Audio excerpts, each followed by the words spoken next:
had a list of things that I wanted to talk to Billy about because he just does not get anything right. And so if all of those things are wrong, of course it compromises his whole thing about, aliens, Anunnaki, ancient history, all of that stuff.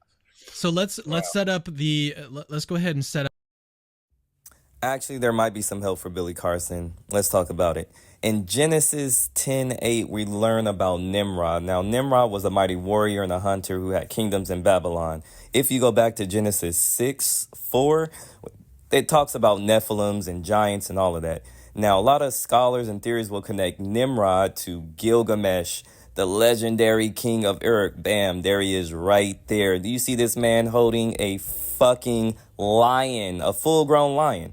Now, you've heard probably about the Epic of Gilgamesh. This man was said to be 2/3 God and 1/3 man and a being of immense strength.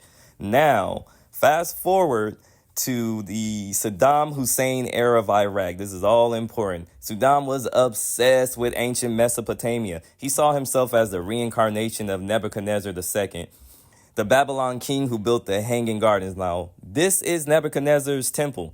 Saddam was like, you know what? I'm about to be fixing up all my ancient Mesopotamia antiquities. So much so that Saddam found the temple of Nimrod. That's the thing. Not only did he find it, he renovated it. Because again, he was obsessed with ancient Mesopotamia. Fast forward again. Stick with me, people. Bush. Baby Bush is like, you know what? These guys got weapons of mass destruction. Y'all remember this, right? Was no weapons. We know that now. 20 years, wasted money and all of that. You know what the weapon was? Nimrod, an ancient God-level person. Again, do your research. Also remember this. During the Iraqi war, they were raiding the museum strategically. Like, I think by day 2 after America announced it, they were raiding the museums to take all type of antiquities and artifacts and everything. This was Iraq people, quote unquote. Again, do your research.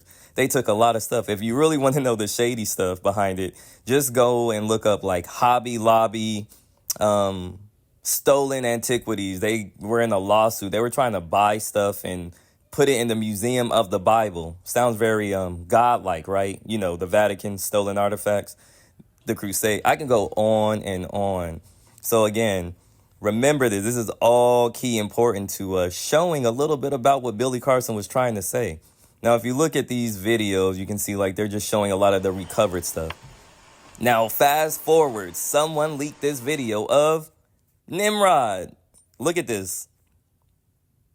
This is a giant. They found the body. So the question really would be at some point, where is this? But the older you go, the blacker it gets at times. Look at them. Look at them Egyptian artifacts right there. We don't even know what this stuff is, why they buried them with them or nothing. But this is all important. Let's say if you don't believe any of this, fine. Pull up the person who manufactured this. Where is the cameraman? Where is this? Notice how his body looks pristine. He does not look mummified. It looks like this man is just sleeping. Keep in mind, Nimrod or Gilgamesh is a giant. He is a Nephilim. So the scale of how big he is crazy. And again, whoever knows anything about these papers, let us know. Because again, is Billy Carson right? Or would you believe somebody who told you that the son of God's name is Jesus, although it was translated from Greek? Again, I can go on and on about the discrepancies of a book. So again, look at how this man looks. I'm going to just let this rock out for a minute. Again, if you know anything about any of this, even if you think it is fake, let's find out.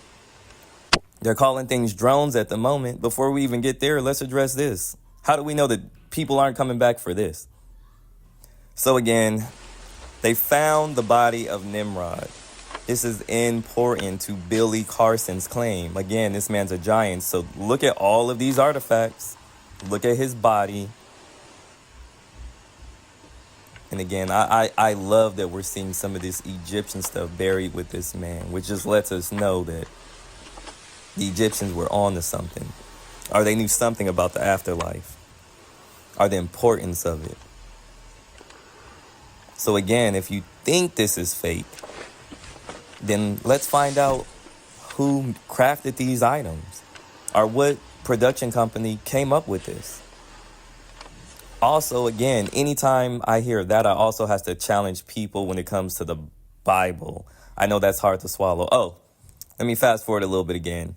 This is kind of to show, like, at a point, the United States most definitely had access to this body. Because if you notice, these are the artifacts from Nimrod, who was also in the Bible, thus verifying that if the Bible is a little fake, then let's say Nimrod is real. We can just say our Gilgamesh is real. I think that might be a ring that goes on his finger, which again, notice the size. That as well might be a ring that goes on his finger. Notice the size. And again, if these are fake things, let's find out who these people are. Ooh, military, United States. If you know these people, again, let's find out who they are if you think this is fake. Upper left-hand corner, treasures of Nimrod in Iraq. All of these things are important.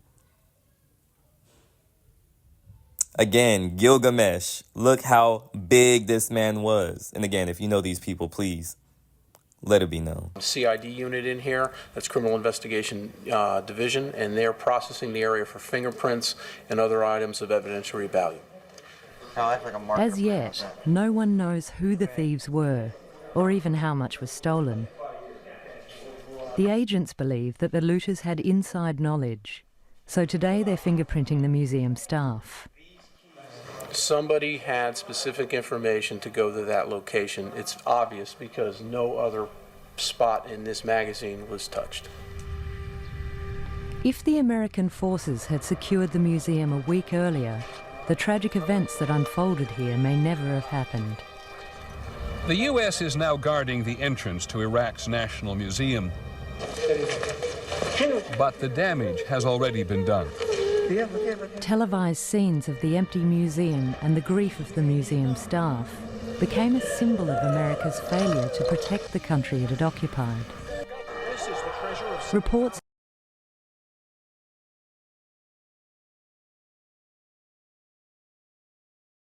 This is a Freedom of Information Act. Notice what it's saying. Requesting documents pertaining to the resurrection chamber of Gilgamesh, the location of his body, and the location of the buried Nephilim. Yeah. That's all I'm saying.